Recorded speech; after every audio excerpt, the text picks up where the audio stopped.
Muito bom dia, pessoal. Estamos dando início aqui ao nosso encontro do Grupo de Pesquisa Tributação e Economia da Universidade Federal do Rio Grande do Sul.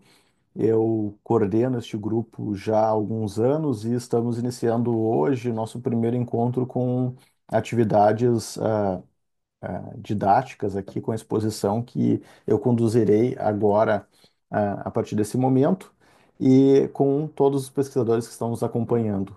Para efeito aqui de proteção de dados, eu alerto que essa reunião está sendo gravada, mas apenas para o uso e finalidades didáticas. Não tem nenhum intuito comercial e se alguém se sentir desconfortável com a gravação, por favor, sinalize aqui no chat eventual divergência ou discordância para que fique registrado aí. Caso contrário, assumo que todos estão de acordo com a participação e a veiculação aqui, eventualmente, dos seus nomes e imagem. Eh, o nosso grupo, né, tem como missão esse semestre, nós montamos um cronograma de atividades para fazer a comunicação com a comunidade acadêmica, e daí a ideia de se fazer desse grupo também um curso de extensão falando sobre as ligações, as conexões da tributação com a economia. Então, esse é o foco principal, do nosso encontro ao longo desse semestre, e a gente vai estabelecer aqui um diálogo super importante e que, a meu juízo, ele se perdeu em algum momento, né? Os juristas, os pesquisadores do direito meio que se distanciaram dos pesquisadores das ciências econômicas, e aí cada um fica lá no seu mundinho falando coisas às vezes muito interessantes e convergentes, mas sem dialogar. A ideia desse grupo e do curso, que é tratado em simultâneo com os presentes aqui, é a gente poder estabelecer um diálogo e trazer uma convergência para essas duas ciências, as ciências jurídicas e as ciências econômicas. E nada melhor do que, como objeto de aproximação, estudar a tributação. Então, essa é a nossa ideia aqui. A gente, a gente quer estabelecer exatamente uma conexão entre essas duas ciências e estudar o fenômeno da tributação, obviamente, com um olhar muito acentuado para a tributação brasileira, o sistema tributário nacional vigente, com um olhar também ao longo dos encontros, nós vamos estabelecer um olhar para a reforma tributária que está em curso, né?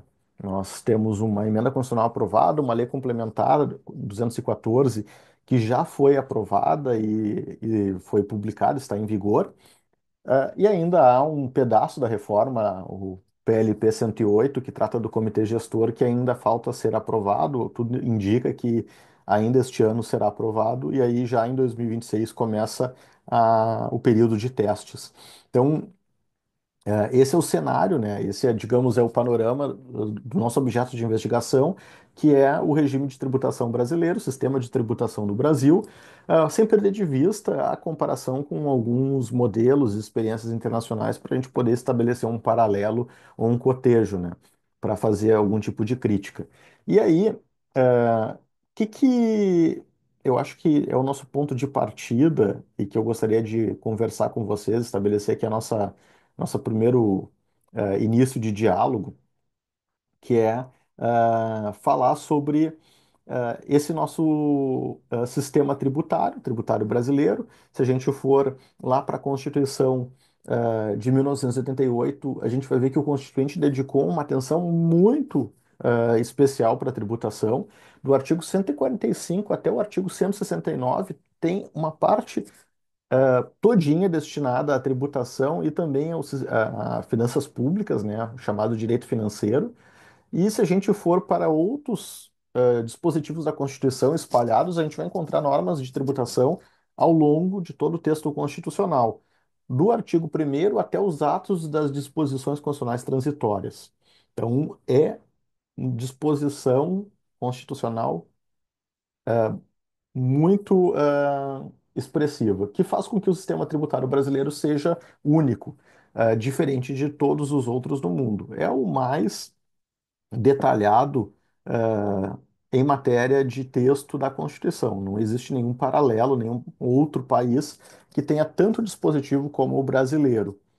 Isso nos dá algumas características, e aqui eu não estou julgando se é melhor ou pior, mas faz com que a tributação, ela, para ser alterada, né, e a gente estava falando agora sobre reforma tributária, foi uma guerra, uma luta para que ela fosse implementada.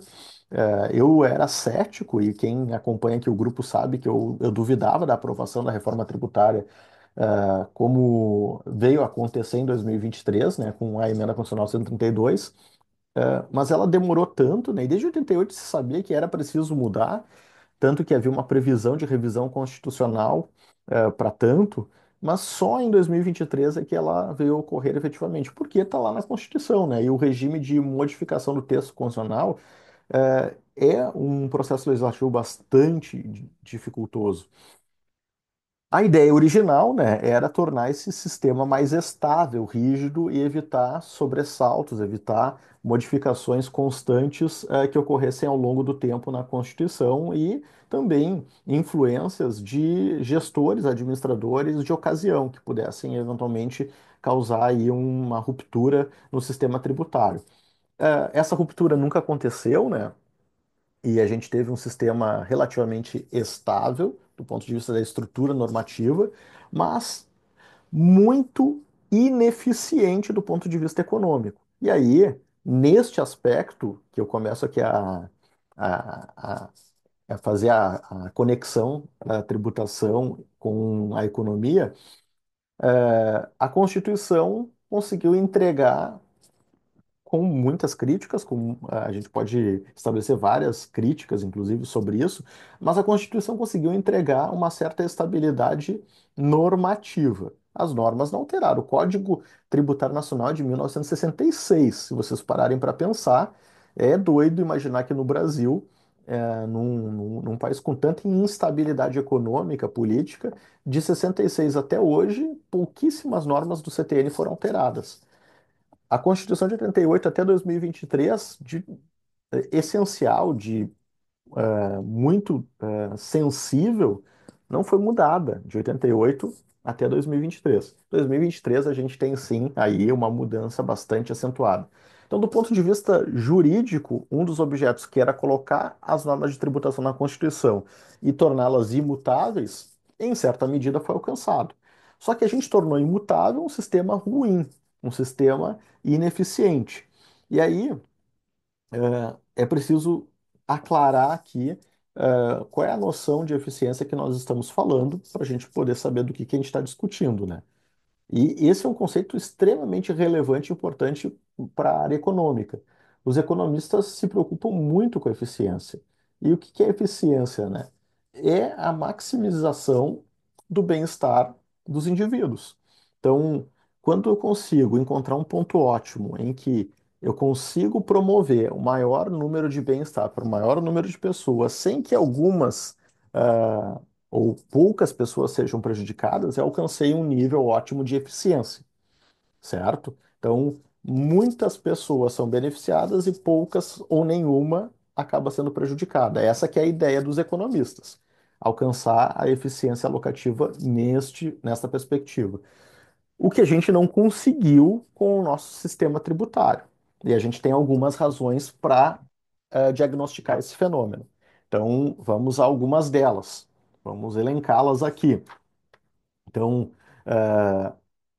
se a gente parar para pensar, o, qual é a função primordial da tributação? Qual é a função primordial?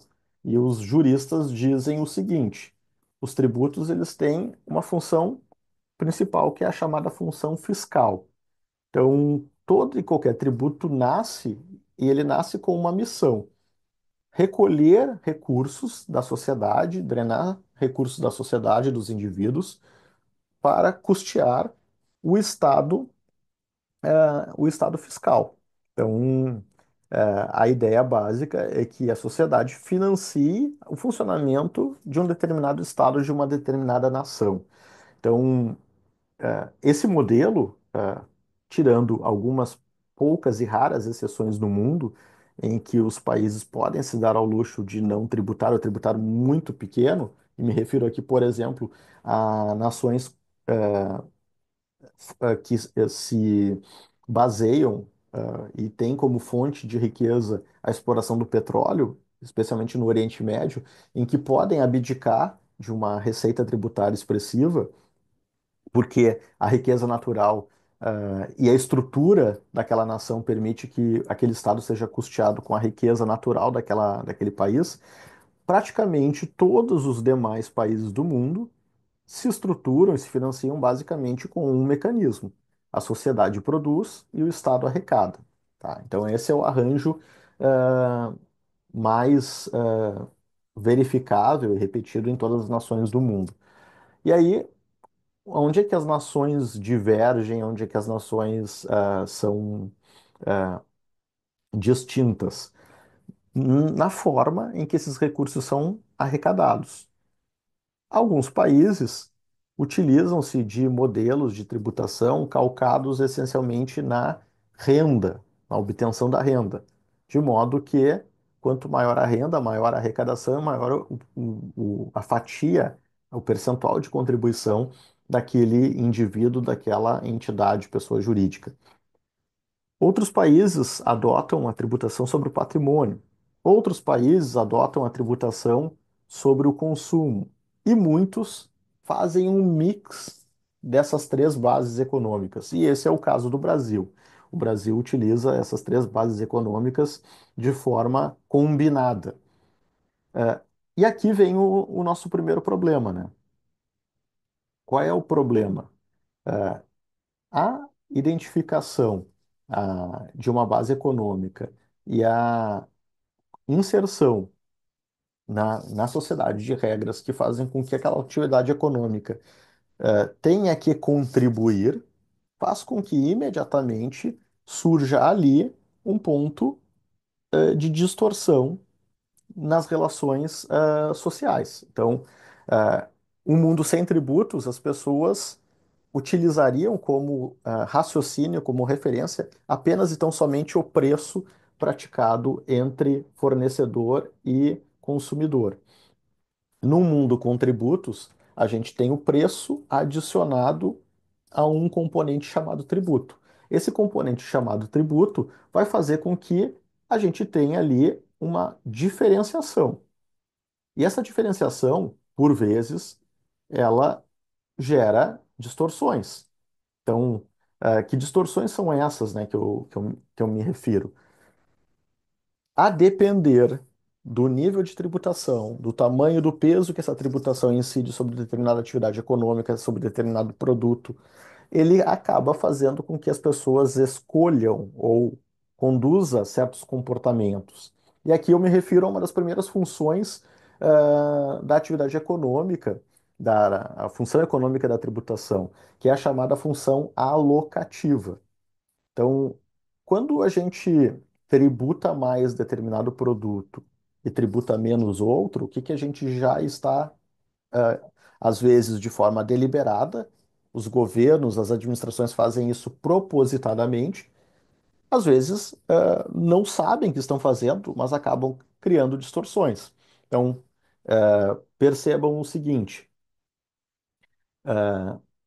Eu uso sempre como exemplo aqui o IPI, né, o Imposto sobre Produto Industrializado, é um imposto que está previsto no nosso ordenamento jurídico e que tem um peso importante na atividade produtiva brasileira.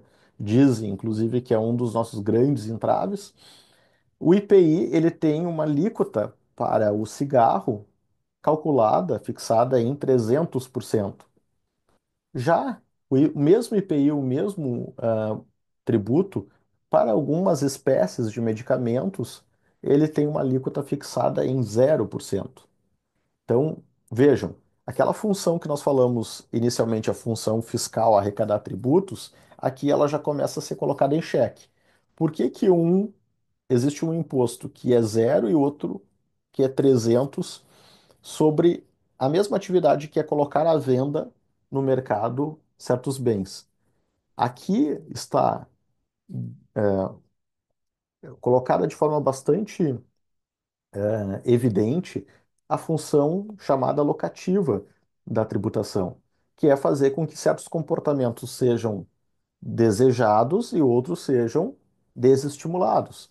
Então, alguns países adotam a tributação mais alta para atividades poluentes e mais baixa para atividades que são ecologicamente sustentáveis. O que que se quer com isso? Incentivar atividades ecologicamente sustentáveis e desestimular atividades poluentes. Quando se faz, por exemplo, a desoneração de certos segmentos industriais. O que que se quer? Obviamente não é arrecadar, porque se eu diminuir, eu estou diminuindo a arrecadação. O objetivo é estimular aquela atividade produtiva que, na visão do formulador da política pública, é estratégica e indutora de crescimento. Então, vejam, a ideia, em essência, aqui da tributação é exercer uma função alocativa. Se nós temos como premissa, se nós temos como premissa que a tributação no mundo sem impostos, ela não distorceria comportamentos, no mundo com impostos, ela acaba distorcendo para o bem e para o mal. A isso os economistas chamam de externalidade. Então, a inserção de uma regra tributária, ela gera uma externalidade. Essa externalidade ela pode ser positiva. Então, vamos imaginar que foi elevada a tributação sobre uma atividade nociva ao meio ambiente, à saúde humana, e em razão dessa elevação da tributação, essa atividade nociva teve uma redução. Então, a gente teve, a partir da inserção desse tributo, uma externalidade positiva. A diminuição dessa atividade era o que se desejava, se queria, desejava-se reduzir aquela atividade econômica. E foi alcançado. Agora, essa redução da atividade econômica gerou o fechamento de uma fábrica, a demissão de alguns funcionários e a geração de um certo desemprego localizado naquela região. Isso, os economistas atribuem um nome, chamam de externalidade negativa. Então, o efeito do tributo, ele não pode ser mensurado apenas sobre uma perspectiva. Então, a gente tem que olhar o fenômeno de uma forma completa. E aí vem o problema que eu coloquei no início do nosso encontro de hoje, o problema da eficiência. Essa eficiência foi alcançada? Essa é a pergunta que eu lanço para vocês. Nesse exemplo que eu lancei aqui, e quem quiser se manifestar e quem quiser questionar, por favor, fique à vontade para a gente dialogar. Fica muito mais divertido, interessante quando vocês participam, né? Nesse exato exemplo que eu trouxe aqui, foi imaginado tributar uma fábrica, uma atividade econômica extremamente poluente. E o objetivo era diminuir essa atividade econômica porque tinha um nível de emissão de gases na atmosfera extremamente elevado, e isso contaminava o ar e gerava um problema ambiental grave. O objetivo foi alcançado, nesse meu exemplo hipotético. O tributo criado num patamar elevado desestimulou aquela atividade produtiva. O objetivo de se reduzir a emissão de poluente foi alcançado. No entanto, essa fábrica, ao reduzir a sua atividade, percebeu que não fazia mais sentido continuar a operar com níveis baixos. E aí decidiu fechar as portas. Nesse cenário que eu estou desenhando, o cenário para os formuladores da política, se atingiu 100% de êxito, porque as emissões de poluição foram zeradas. Não tem mais emissão de nenhum poluente. No entanto, a gente tem um efeito social e econômico bastante significativo. Imaginem que naquela região, aquela fábrica era o grande motor daquela região, que empregava muitas pessoas e gerava toda a economia local com todas as atividades que estavam envolvidas nas imediações. Ao fechar aquela fábrica, muitas pessoas ficaram desempregadas, os fornecedores das matérias daquela fábrica já não podem também, vai acabar fechando ou migrando para um outro local, e com isso há uma depressão da atividade econômica bastante significativa naquela região. Então a gente tem uma externalidade positiva, diminuição da poluição, que era o objetivo, mas eu tenho uma externalidade negativa ao mesmo tempo, que gerou uma depressão da atividade econômica, uma recessão localizada pontualmente naquela região fictícia.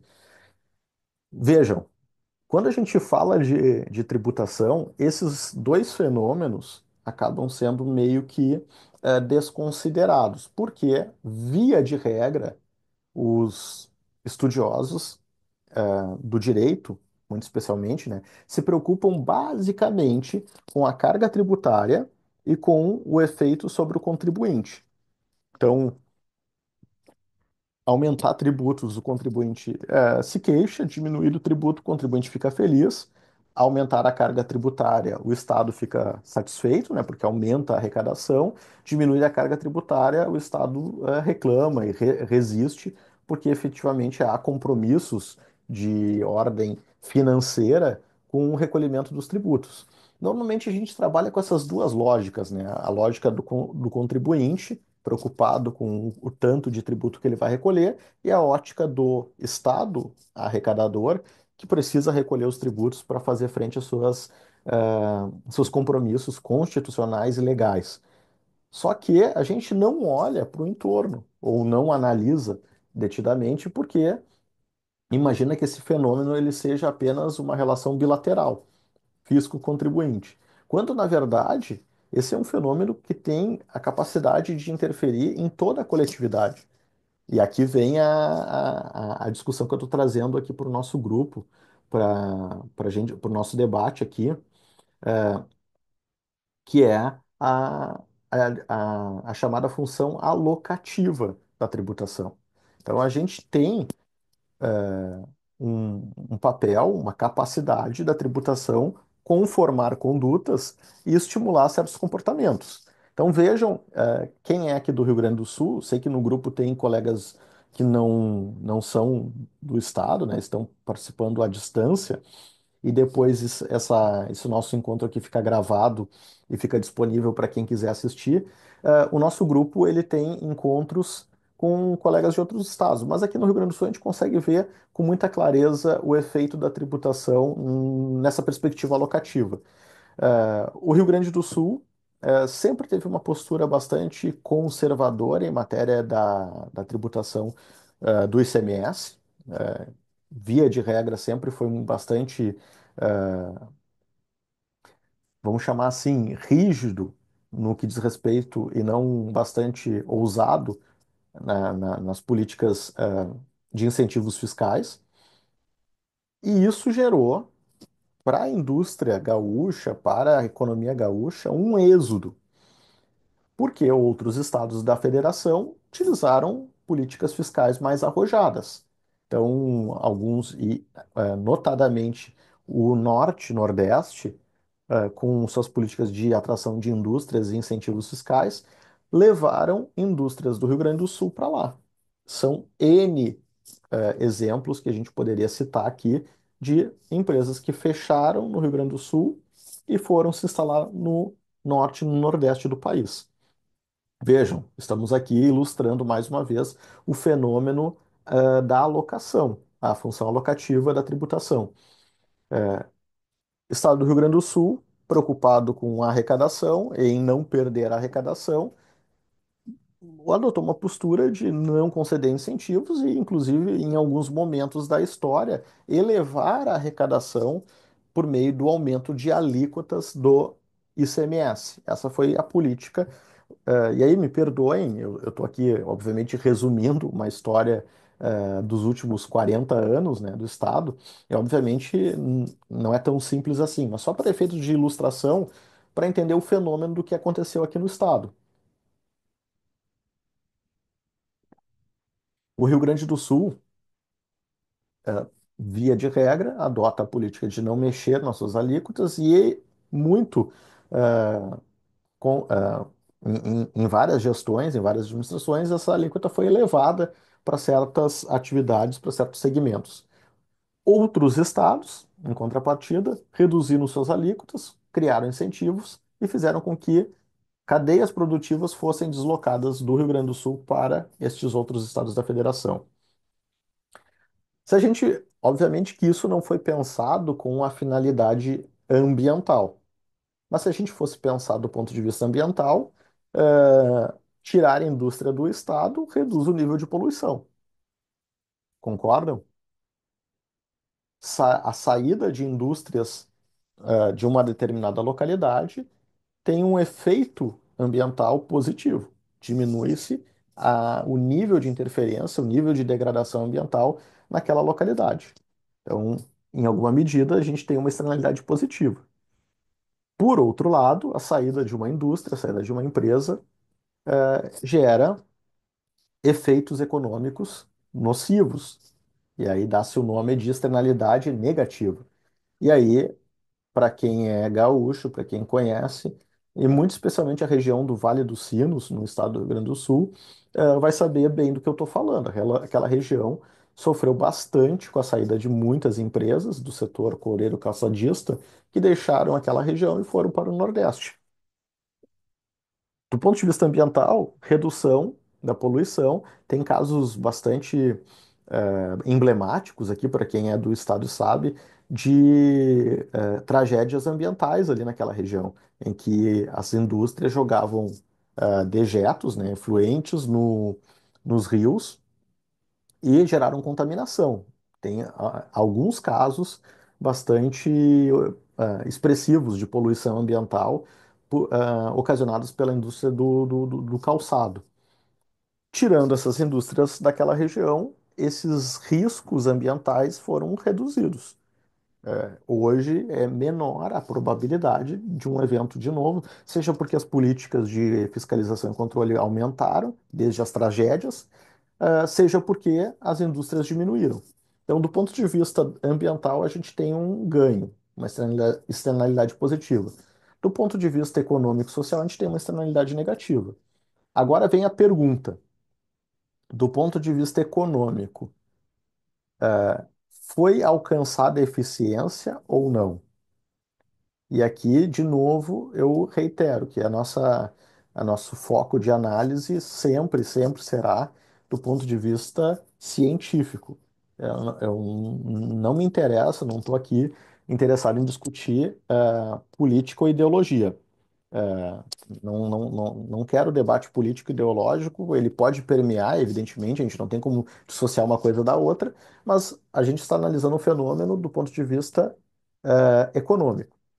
Do ponto de vista econômico, se busca eficiência. E eu quero alcançar o máximo de eficiência promovendo um ideal de coisas sem aniquilar o outro ideal de coisas. Então, eu quero meio ambiente e quero economia. Esse seria o cenário ideal, promover ao máximo os dois.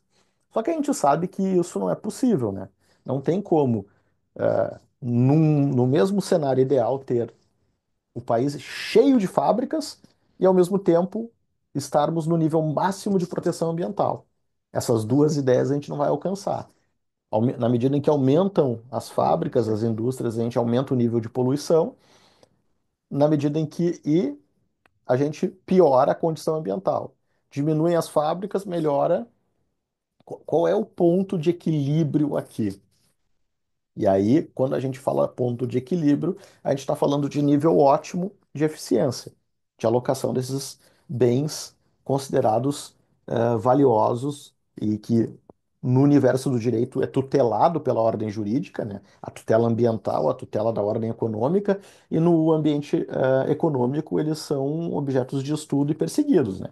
A economia se preocupa muito com a questão ambiental e se preocupa muito com a eficiência econômica. Qual é o ponto ótimo aqui? Eu vi que a Tassiane fez um comentário no chat dizendo que é do Vale dos Sinos, foram perdidas várias empresas. Até hoje a comunidade local está se adaptando às novas formas de trabalho. Exatamente, Tassiane. Está dando um relato aqui, né, que é muito verdadeiro. É, é, essa, essa realidade, né, do Vale dos Sinos era uma cadeia produtiva, era uma história, né, econômica daquela região, que teve uma vocação direcionada para a produção do calçado, né? Ficou muito famosa até nacionalmente, internacionalmente, na produção de calçados, né? E aí toda aquela cadeia produtiva estava organizada dessa forma. Quando as fábricas começam a sair, as pessoas ficam um pouco desorientadas, né? E aí, o que que eu faço agora? Eu produzi sapato a vida toda. A família ganha, o sustento era abastecendo a indústria. Muitas pessoas lá no entorno, né, ganhavam a vida trabalhando para aquelas indústrias de forma direta ou indireta. A saída das indústrias gerou um efeito, né, que, como narra ali a Tassiane, até hoje é sentido. E eu estou trazendo uma ilustração, tá? A gente poderia usar qualquer outro fenômeno, e se algum colega aqui que está presente na reunião quiser ilustrar ou narrar com com alguma situação, pode compartilhar aqui no microfone ou no chat. O Lucas ele faz um comentário aqui dizendo que, em razão da complexidade do assunto, como você acredita que seria o ideal para chegar a este ponto de equilíbrio? A criação de um comitê especializado para discutir todas as variantes? Lucas, excelente pergunta. Excelente pergunta. E aí, eu acho que já seria um salto no debate político, jurídico, se a gente falasse sobre isso. Se a gente falasse, Lucas, se nós falássemos sobre esse assunto, já seria um salto. Tu está dando um salto maior ainda. O Lucas está propondo um ambiente para aferição dessas variantes que nós estamos tratando aqui. Bom, aí já seria um salto ainda maior. O que me assusta profundamente é que a gente está em 2025. Isso que eu estou falando aqui, gente, no nosso encontro de hoje, para quem é versado e quem já estudou esse tema, e por favor, se tiver algum colega aqui no nosso grupo, se identifique, fale, que já tenha experiência no estudo desse tema, isso daqui é velho pra caramba. Eu não estou trazendo nenhuma novidade, né? Eu não estou trazendo nenhuma revolução aqui. Isso aqui são estudos que já foram desenvolvidos há décadas. Não tem nenhuma novidade. Só que o debate da tributação no Brasil é tão tacanho, que sequer isso é cogitado. E aí, Lucas, veja só o nível de atraso que nós estamos. Nós estamos fazendo uma transição para um regime, para um modelo de tributação do consumo diferente. E quando eu falo diferente, eu não estou dizendo se é bom ou é ruim. O Lucas está dizendo que é advogado tributarista e concorda comigo. E não precisem concordar, tá? Por favor. Eu sempre digo no nosso grupo, no nosso ambiente de discussão, isso é um ambiente acadêmico, é bom, é positivo que discordem. É, mas o Lucas, nesse ponto, tá concordando. Agora, pensem só o seguinte: a gente está fazendo uma revolução copernicana no sistema de tributação do consumo. É uma mudança bastante importante. A gente aprovou uma emenda constitucional, a gente aprovou uma lei complementar, mas a gente não sabe qual é a alíquota deste novo imposto.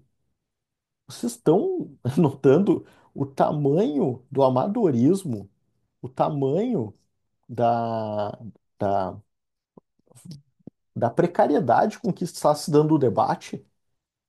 O Congresso Nacional, que é a expressão máxima da democracia, os nossos representantes eleitos, aprovaram um cheque em branco. Aprovar uma mudança de um regime para outro. Eu não estou falando se é bom ou se é ruim, não estamos fazendo esse juízo. Essa transição está ocorrendo já, aprovada na Constituição e lei complementar, e até o presente momento nós não sabemos qual é a alíquota desse bendito imposto. E aí, como é que a gente vai fazer o debate, Lucas? Que é o que você propôs, né? Um comitê que analisasse os efeitos. Eu não tenho como calcular o efeito porque eu não sei qual é a alíquota. Então, como é que eu vou dimensionar? E muito se fala, né, nos efeitos positivos da reforma, e que eu acho que, ainda que nós não saibamos as alíquotas, existem. Já podemos intuir que haverão efeitos positivos. O governo estima que esta é a quinta maravilha do mundo. Os profissionais responsáveis pela reforma, que eu considero competentes e reitero aqui a minha admiração por aquela equipe que conduziu. Foi um feito histórico conseguir a reforma, mérito todo dos envolvidos lá. Só que eu não tenho como estimar, e é temerário da parte deles estimar e projetar um crescimento econômico, um ganho de eficiência econômica, sem que eu saiba a alíquota. E digo mais, não só não sabemos a alíquota padrão, como há a possibilidade de que cada município e cada estado eleve ou diminua a sua própria alíquota. Isso está assegurado no texto da Constituição. Então, se é possível haver essa variância, como é que a gente vai fazer alguma projeção agora? E como é que a gente vai afirmar categoricamente que nós vamos gerar 2 pontos percentuais de crescimento no PIB, como se tem anunciado? Isso é um tiro na lua. Isso é um chute astronômico. Você está projetando um crescimento com base numa alíquota padrão, que não se sabe qual é, ninguém consegue informar. Essa alíquota padrão, ela não é estanque, os estados e os municípios podem modular, então a gente vai ter variâncias. São 5.000 municípios, 27 entes federados. Imaginem só o quanto de alternância vai ter aqui dessas alíquotas. Como é que a gente vai conseguir assegurar taxativamente qual vai ser o crescimento do país com a reforma? Então, o debate ele não existe ainda, Lucas. E um debate sério, né, por exemplo, seria eh, estimando o impacto na indústria, no segmento de serviços, no segmento do comércio, na agricultura, enfim, como que é antes, como é que vai ser depois? Teremos um nível de eficiência nessa transição? Geraremos mais ganhadores do que perdedores? Nós estimularemos mais atividades produtivas do que desestimularemos? Essa discussão simplesmente não foi travada, porque a gente não tem como fazer e não tem parâmetros. E a gente passou por isso. E o debate político passou e aprovou todas as regras foram aprovadas sem que isso fosse discutido. Então, vocês estão entendendo assim, o quão imaturo ainda é o debate sobre tributação no Brasil? A ideia do Lucas e a provocação que ele fez é muito boa, que é simplesmente propor um ambiente, né, um órgão, um conselho que pudesse fazer estudos econômicos, elaborar materiais que subsidiassem os parlamentares, os formuladores das políticas públicas, para sair com uma decisão mais abalizada, mais fundamentada. Mas impressionante que em 2025 nós estejamos legislando, tratando de temas, sem saber qual é o efeito, o impacto alocativo dessas decisões. E se a gente for para a reforma da renda, né? Então, o governo atual, né? Estamos falando em 2025, ele foi eleito com a missão de fazer a reforma tributária e fatiou ela em 3 partes. Primeiro, consumo foi aprovada, projeto da renda foi encaminhado agora, no início do ano, e a folha ainda não se sabe como é que vai ser. Eram as 3 partes da reforma tributária que seriam apresentadas. A reforma da renda veio de forma bastante acanhada, né? Então, eu tenho basicamente 2 eixos. Elevar a isenção até R$ 5.000, promessa de campanha que está sendo cumprida com o envio do projeto. O governo fez a parte dele, né? Prometeu, foi eleito e agora está cumprindo, enviando o projeto de lei. E com isso, do ponto de vista político, lava as mãos. Se não for aprovado, não é culpa do governo. Ele encaminhou o projeto dizendo que elevaria até 5.000. Então, isso foi encaminhado para o Congresso. Agora é um debate político que vai se travar lá para ver se efetivamente vai se alcançar. Do outro lado, elevar o imposto de renda para chamadas altas rendas. E aí a gente, com isso, financiar. E o efeito econômico dessas 2 medidas tem que ser zero. Então, o tanto que eu desonero nas rendas mais baixas tem que ser o tanto que eu arrecado nas rendas mais altas. Então, tem que dar igual. Se nós tivermos uma diferença aqui, o projeto foi mal concebido ou mal projetado pelo formulador da ideia, né? E aí vem a pergunta: estes estudos foram bem elaborados? A eficiência locativa foi bem pensada? O que que vocês acham? A partir do que a gente está discutindo aqui e com essas ferramentas que nós estamos trazendo aqui para o debate. E vejam, eu não estou falando aqui sobre política, ideologia e nem sobre a correção das regras sobre o prisma jurídico. Não estou analisando se é constitucional ou inconstitucional. Eu estou analisando se ele é eficiente do ponto de vista econômico. E o que que se imagina em termos de eficiência aqui? Trazer um outro fenômeno que se chama eficiência distributiva. E aí vem uma outra função da tributação. O que que eu quero, em essência? Ah, liberar mais espaço na renda, ah, liberar mais espaço na renda dos trabalhadores das classes de menor renda. Então, eu estou ampliando a capacidade de renda dessas pessoas, que uma parte tem sido drenada por meio da tributação.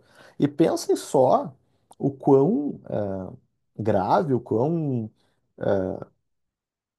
pernicioso ainda até 2022 era o sistema tributário, que considerava a capacidade contributiva quem tinha R$ 1.903 de renda.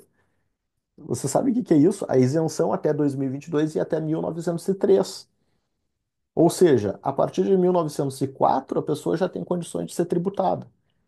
Ora, vamos combinar, né? É,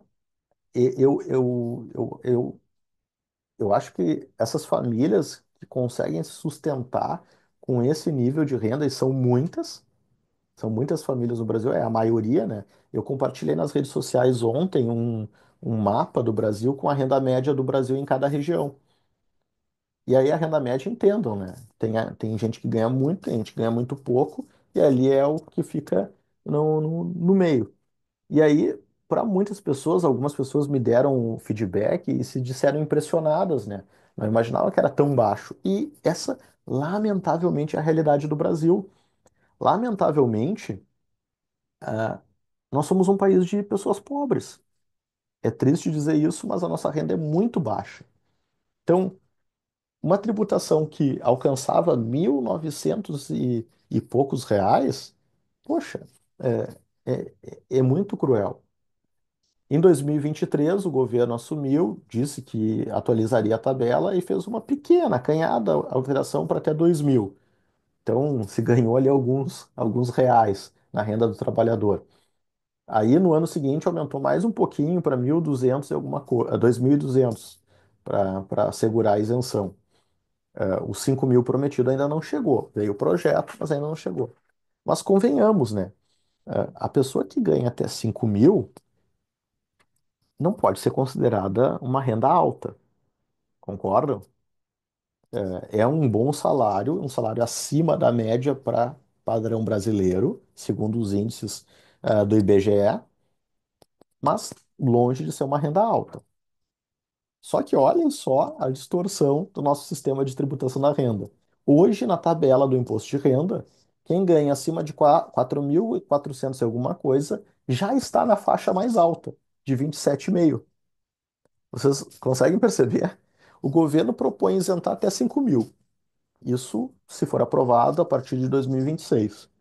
Só que hoje, pelas regras vigentes, à luz, na visão dos formuladores da tributação da renda no Brasil, quem ganha acima de 4.000 já é a faixa mais alta de tributação da renda.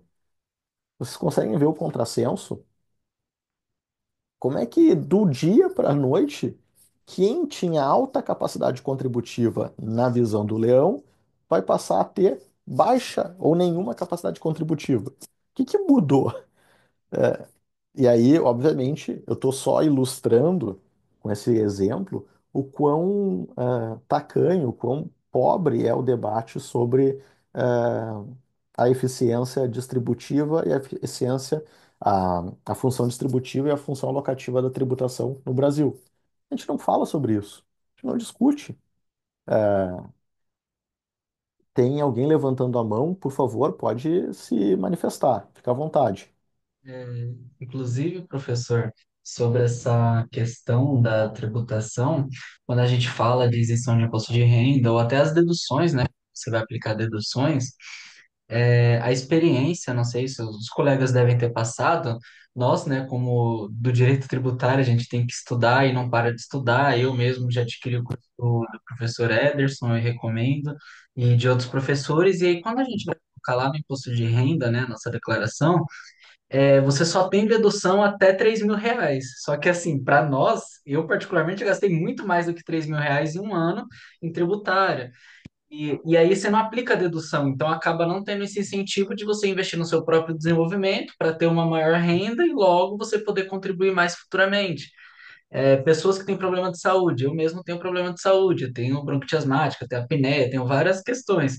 E quando você vai usar as deduções, você tem um limite também, e você não consegue usar muito, né? Você gastar com remédio não entra na dedução. Você gastar, às vezes, com certos equipamentos não entra na dedução. Então, por exemplo, teve um ano que eu tive que gastar R$ 7.000 em um aparelho, eu não pude deduzir do meu imposto de renda porque ele não entrava nas regras.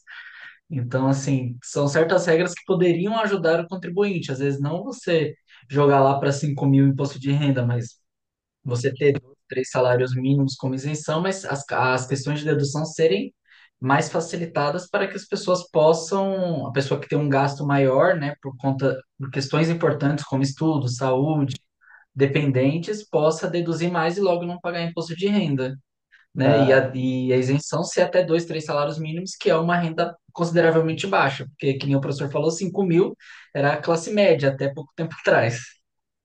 exato, exato. Qual é o seu nome? Guilherme. Nossa, Gui- tá Asas. Agora que eu percebi, eu falei, nossa, teve alguém que escreveu Asas ali, é agora que eu percebi que o meu que tá entrando como Asas É, é Guilherme. Eu vou Guilherme. renomear aqui. Valeu, Guilherme. Obrigado pela contribuição. Ah, e eu estava vendo ali, eu não sabia se era o seu nome, mas agora tá, é o Guilherme. O Ele Guilherme, entrou sozinho, meu notebook deu problema e aí eu tive que restaurar, eu vou ter que levar na assistência e ele não estava padronizado o login. Aí quando entrou, ele entrou com o nome do notebook da ah, marca. tá, perfeito, tá esclarecido. O, é, pessoal, o Guilherme, ele traz exatamente essa questão, né? A tributação da renda, por determinação constitucional, ela deveria alcançar a real capacidade econômica do contribuinte. E vamos combinar, né? A pessoa que tem uma renda baixa, ela não tem capacidade contributiva, não tem. E quando se alcança a isenção, e aí vem uma confusão no debate político, jurídico, eh, chamar isto de benefício fiscal, ou calcular isso como gasto tributário. Vocês vão ouvir muito no debate, para quem está acompanhando aí a discussão, o governo está tentando colocar lupa nos chamados benefícios fiscais e que isso, do ponto de vista de finanças públicas, é chamado de gasto tributário. Ou seja, é o tanto que o governo desonera, deixa de arrecadar.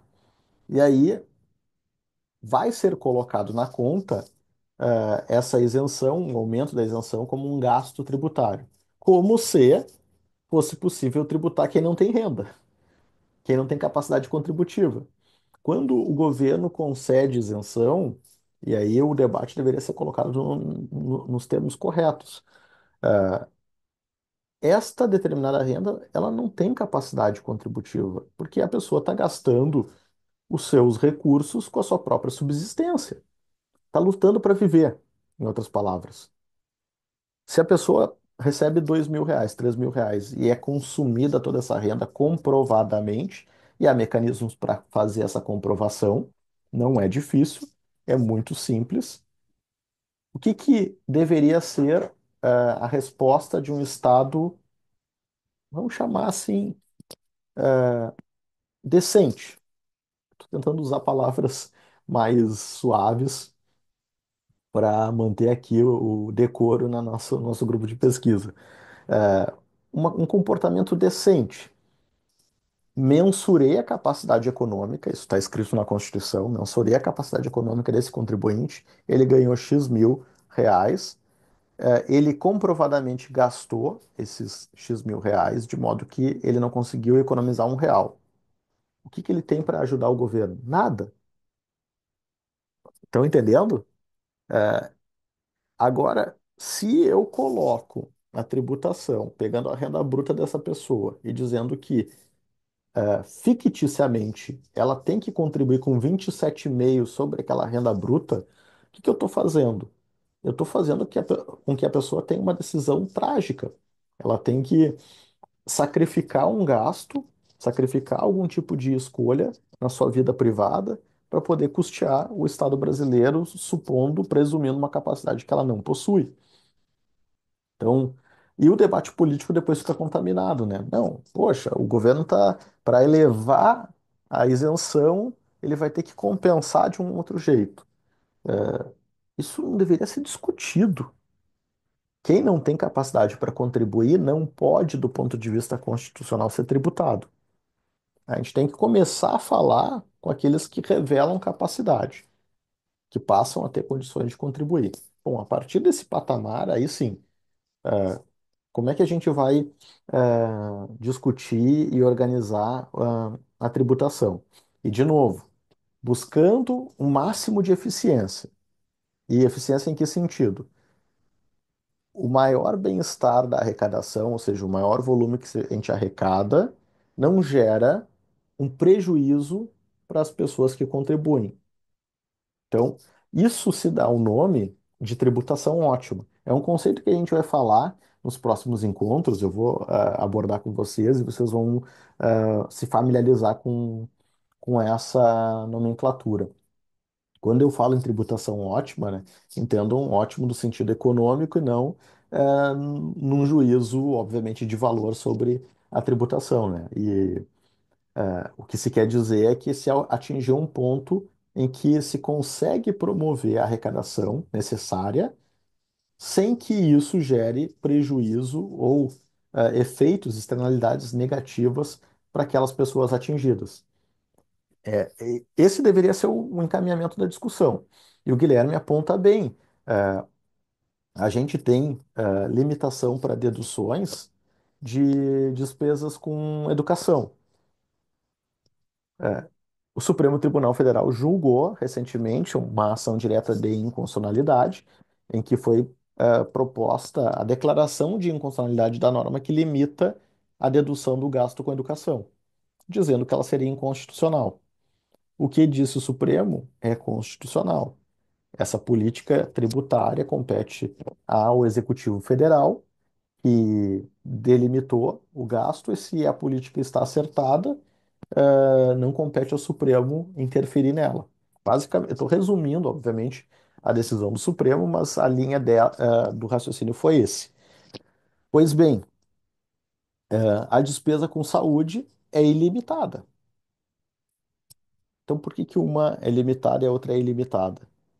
E eu considero as duas, ambas, serem despesas justificáveis. Ah, mas se eu permitir e deduzir tudo, aí vai virar uma bagunça e vai gerar muita fraude. Bom, esse argumento é sempre colocado no debate, né, quando a gente vai falar sobre modificações da legislação do imposto de renda. O argumento ad terrorem, ele é como aquela carta coringa, né? Quando jogam esse argumento aí, bom, o que que eu vou falar, né? O que que eu vou dizer? Vai virar um caos, vai virar uma bagunça, a Receita Federal não vai conseguir fiscalizar, as fraudes vão se multiplicar e, portanto, não é recomendável tratar desse assunto. Com todo respeito, né? é, a gente, a gente tem condições de fiscalizar, sim. A Receita Federal tem aparelhamento, tem mecanismos, eles conseguem já fazer esse cruzamento de dados, informações e verificação.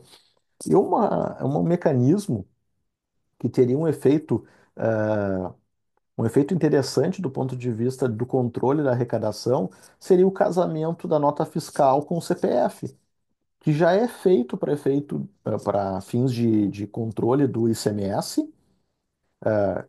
Todo mundo sabe, né? Quem vai nos estabelecimentos comerciais, as pessoas perguntam, né? Você quer CPF na nota? Então, eu tenho como botar meu CPF na nota e esse gasto do meu CPF está casado com o meu CPF para efeito de renda. Isso é muito simples, isso é muito fácil.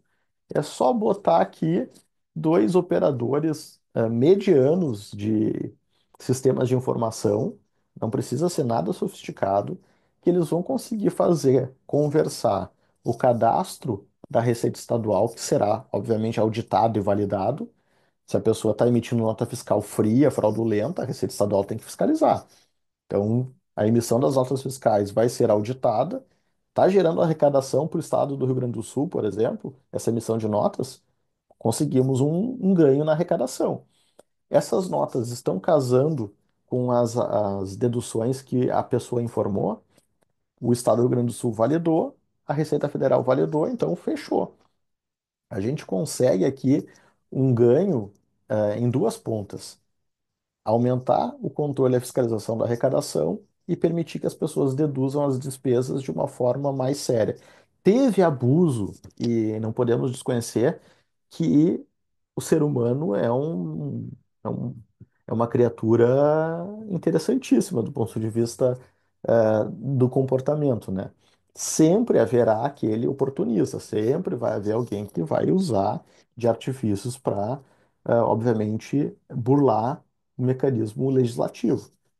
E que se combata isso como se combate hoje, né? Inúmeras fraudes, inúmeras esquemas de corrupção e sonegação que são deflagrados pelos órgãos de persecução.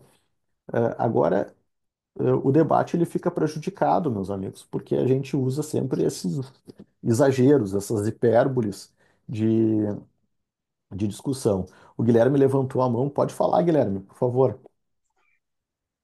Inclusive, professor, como que na era da inteligência artificial, dos dados, do software, dos cruzamentos de dados, a gente não consegue fiscalizar? Ora, se o Guilherme, por exemplo, meu caso, eu fui lá, comprei um produto respiratório que é de saúde, eu tenho a nota fiscal, a empresa emitiu a nota, pagou o imposto. Ela teve que declarar. Eu declarei no meu. Teve a saída do dinheiro da minha conta do meu cartão de crédito. Ou seja, logo ocorreu toda uma operação que o governo já tem informação, seja pela Decred lá que você tem a operação do cartão de crédito, seja pelo Banco Central que você tem as transferências. A empresa emitiu a nota, a empresa teve que declarar, ela pagou o imposto, ou seja, está tudo ali, não teve por que não esse argumento de não vamos fazer porque vai ter fraude. Tá, se a pessoa não teve a nota, o contribuinte ele vai exigir a nota do produto porque ele precisa deduzir aquilo do imposto de renda dele. Então, logo, a empresa vai se ver obrigada a fazer a omissão da nota. Ah, mas se a empresa não declarar, mas aí ela vai ser autuada porque ela está omitindo. Aí é uma outra coisa que não tem nada a ver com a dedução do cliente aqui. O cliente ele precisa ter a nota, precisa ter a operação. Se ele tem a nota e tem a operação, que é o cartão de crédito ou é a conta, tá tudo declarado, então não vai ter um problema. Ah, e se ele não tiver tudo isso, aí realmente vai ficar confuso. Mas hoje é muito difícil você usar dinheiro físico e mesmo se usar dinheiro físico, você pede o cupom fiscal, você pede a nota, você vai ter esses outros artifícios. Então, Perfeito. também acredito que esses argumentos não são válidos, ainda mais com essa questão de software, de inteligência artificial e que a gente já tem disponível e o governo ele tem um poder muito grande para fazer contratar uma equipe, vamos supor, até o professor até falou que não precisa de nada sofisticado, mas vamos supor, a gente pode contratar uma equipe muito forte, contratar uma empresa que já sabe fazer isso e ela fazer o cruzamento de tudo. E aí o governo consegue fiscalizar tudo, porque ele não precisa ter 100 mil funcionários para isso, ele precisa ter um sistema muito bom e os funcionários para, na hora que o sistema apontou irregularidade, ir lá e verificar se existe uma eventual irregularidade mesmo. Ah, perfeito, Guilherme. A tua colocação está muito bem, posta e posso dar o exemplo concreto. Hoje, a minha avó ela está internada numa clínica geriátrica, e que, obviamente, isso tem um custo bem elevado, e a Receita Federal entende que isso não gera dedução para efeito do imposto de renda. E, obviamente, eu fiz isso, eu deduzi, e isso gerou um apontamento, porque a despesa foi muito alta, e automaticamente isso despertou a atenção lá do software da Receita, que é muito evoluído, é muito bom, e imediatamente as autoridades lá iniciaram. Isso aconteceu, estou narrando uma situação, já aconteceu. Não é difícil fazer isso, isso já existe.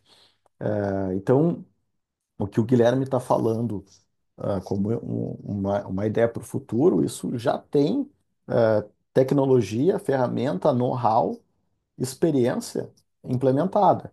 Por que não se faz? Bom, aí vem uma outra pergunta que talvez a gente não tenha aqui espaço para abordar, que é quais são os caminhos na política que levam a trancar certas pautas e discussões que aí transcendem aqui o nosso grupo de pesquisa. Eu vou até o diagnóstico dos problemas e o apontamento dos problemas, mas o encaminhamento do avanço do debate no plano, porque no final do dia a gente tem que discutir no parlamento, né? Isso tem que passar por uma mudança legislativa. E essa mudança legislativa não vem. E aí a gente tem que entender o porquê que não vem, né? Por que que não, a gente não consegue aprovar. Por outro lado, o Lucas, ele mencionou ali no chat, né, que o sistema, ele tem se notabilizado, se acentuado a chamada regressividade. Então, o aumento da regressividade tem sido verificada. E o Lucas está coberto de razão. E o que que se chama regressividade, né? Primeiro, o nosso sistema constitucional, ele diz que a tributação ela deve ser adequada à capacidade de cada contribuinte. Ou seja, só é possível tributar a riqueza verdadeira, riqueza existente. Não se pode tributar uma riqueza fictícia. Porque se não existe a riqueza, por que que o Estado vai se apropriar de uma parte de algo que não existe? Mas, apesar da norma constitucional, isso acontece no cotidiano. E as ficções jurídicas criadas por meio de métodos de arrecadação geram riquezas que não existem. Tributo sobre tributo, base de cálculo que envolve tributo, é artificialmente criar dinheiro onde não existe. Mas, enfim, esse é um outro debate. A gente vai falar mais adiante. Ao saber e ao mensurar a riqueza, o sistema tributário vigente admite que essa tributação seja progressiva, de modo que essa progressividade onere mais quem tem uma capacidade contributiva maior e onere menos ou até desonere quem não tem nenhuma ou pouca capacidade. Essa é a ideia, né? Progressividade. Quando o Lucas refere no chat ali, ele menciona que o nosso sistema é regressivo e que a regressividade foi acentuada. No que consistiria essa regressividade? É o efeito que a tributação tem mais gravoso para as rendas mais baixas. Ao invés dele ser menos gravoso, ele ser menos acentuado, a gente consegue a façanha de tributar uma maior fatia da disponibilidade econômica das rendas mais baixas e uma menor fatia das rendas mais altas. E aí vem a regressividade. Eu tenho lá rendas altas com uma carga tributária menor e rendas mais baixas com uma carga tributária maior. E aí eu fiz a brincadeira esses dias com a minha filha. A gente gravou lá um vídeo com uma pizza, né, mostrando o tanto de uma renda de uma pessoa de classe média baixa, ou as rendas mais baixas, em que parte é consumido com imposto de renda, parte é consumido com a tributação do consumo, que essa pessoa consome praticamente toda a sua renda, né? Então, uma parte daquilo vai para a tributação e uma outra parte vai para a contribuição para a Previdência. E aí fica um tantinho, uma fatiazinha pequena dessa renda, ou quase nenhuma, para que a pessoa possa dispor nessas faixas mais altas. Agora, aplicando o mesmo percentual sobre o mesmo padrão de consumo para uma renda muito alta, aquele impacto que para aquela pessoa era toda a pizza, numa renda muito alta, pega um pedacinho da pizza. Então, uma fatia muito menor é alcançada pela tributação numa renda muito mais alta. Com isso, e eu não quero fomentar, eu não quero sustentar algo que para mim é o outro viés da moeda, né? Que é perseguir ou achar culpado. E aqui eu acho que é um grande problema do debate, de novo, né? Mal colocado, não sério, sem nenhum fundamento técnico de demonizar as altas rendas. A gente está trilhando um caminho perigoso e eu não aconselho, não recomendo que a gente tente encontrar culpados, e esse é um problema do outro viés da moeda, né? O culpado de todas as mazelas do país são as altas rendas, elas concentram a renda, então a gente tem que focar nessas pessoas, tirar dinheiro delas. Esse também não é um debate que me interessa, eu acho que é totalmente despropositado. Agora, a regressividade que onera demais as baixas rendas, esse é um problema gravíssimo. E aí compromete todos os efeitos que se imagina extrair do ponto de vista distributivo e alocativo. Foram os dois fenômenos que a gente analisou agora há pouco. Então, agora, para encaminhar aqui para o final do nosso encontro de hoje, eu queria trazer uma terceira função da tributação que tem o objetivo, a função de, vamos chamar assim, estabilizar ou corrigir certas oscilações que naturalmente ocorrem em relação aos ciclos econômicos. Todos os economistas convergem de que a economia de um determinado país, até mesmo de regiões, ela é sujeita a ciclos. Então, a gente tem aquelas curvas que mostram crescimento, chegamos a um pico, depois a gente tem uma queda, uma recessão, depois retoma, e assim vai indo. Os gráficos, se vocês pegarem qualquer análise de países, mercados, regiões, eles vão mostrar mais ou menos esse tipo de oscilação, que são ciclos. E qual foi a contribuição muito importante de Keynes, né? O Keynes ele já tinha identificado isso, e aí ele vai lá e formula a ideia de conferir ao Estado, ou chamar o Estado para que exerça uma função anticíclica. Ou seja, se eu estou antevendo que em 2026 vai ter uma recessão, não deveria o Estado adotar algumas medidas anticíclicas para evitar que essa recessão seja grave e, portanto, diminuir o efeito dela? Essa é, digamos, a, a, o papel de mecanismos de tributação com efeitos anticíclicos. E aí, o que que a gente já viu na história, né? E aí a gente tem aqui exemplos bastante concretos de efeitos anticíclicos. Redução do IPI para certas cadeias produtivas. O governo usou e abusou dessa tática, antevendo, verificando uma recessão econômica em alguns setores da economia. O governo vai lá e reduz o IPI para fazer com que a propensão daqueles agentes econômicos em diminuir a produção, diminuir a atividade produtiva, seja equilibrado com a redução da tributação. Então, os agentes econômicos iam diminuir, demitir pessoas, diminuir a capacidade de produção daquela indústria, mas como baixou o imposto, então, opa, vou retomar e talvez eu consiga fazer com que aquele incentivo compense o cenário econômico recessivo. O governo federal, lá pelo ano de 2013, antevendo uma crise, adotou uma política anticíclica de redução da folha. Chama-se aí as medidas de desoneração da folha. Vejam, eu estou narrando esses eventos e não estou fazendo nenhum juízo de que são positivos ou negativos. Só estou simplesmente enunciando.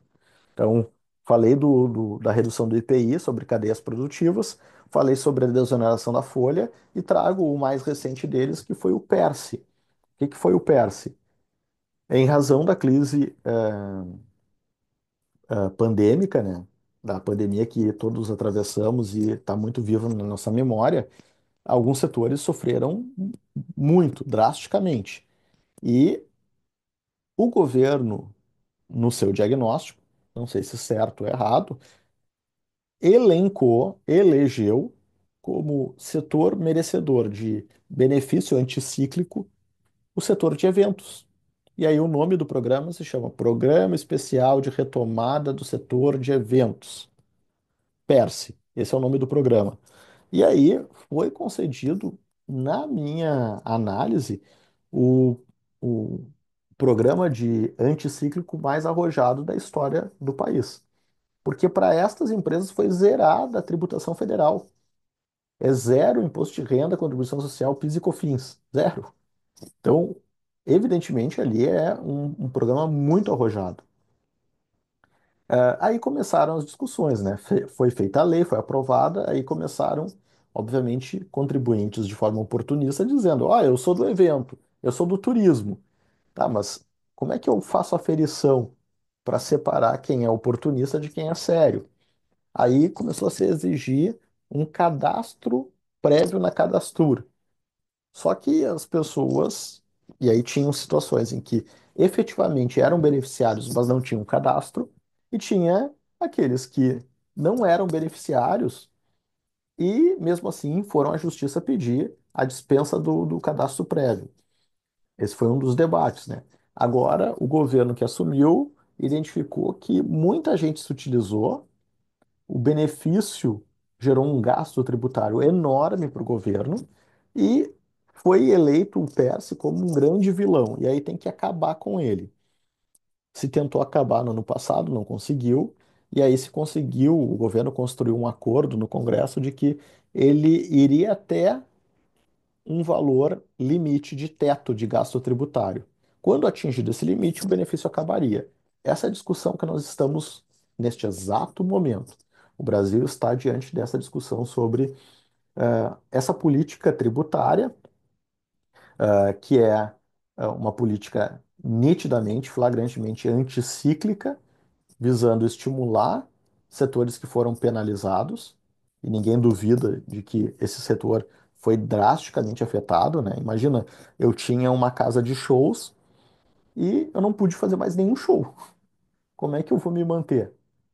Eu era DJ e não pude fazer mais festas durante o período.